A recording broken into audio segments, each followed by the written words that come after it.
We're a relatively wealthy city, but it makes you worse off if you're badly off in a relatively wealthy city. You're worse off in terms of both health and wealth.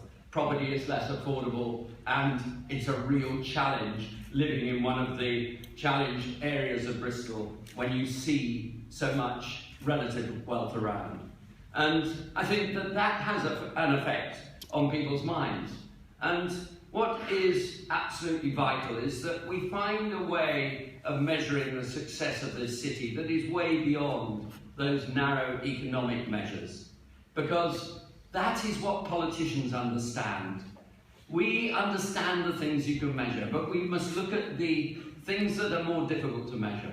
We must look at well-being, we must look at health, we must look at leisure, we must look at all those things that make life bearable and hopefully good for the majority of the population. And we must look at how we don't marginalise people.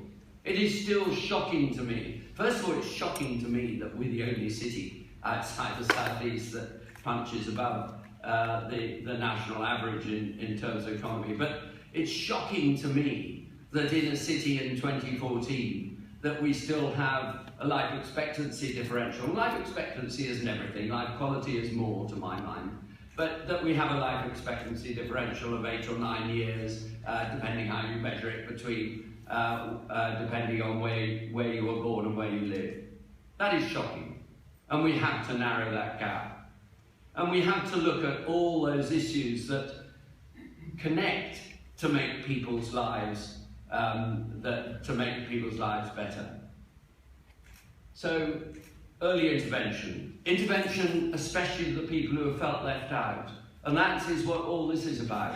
How do you get to the people who have found barriers to getting a leg up, barriers to getting help? And I think I have always, way before being mayor, I've always had a feeling is that you need to break down barriers, and they're physical and they're social and they're mental. That we have to break down the barriers that stop people enjoying the city they live in the way they should.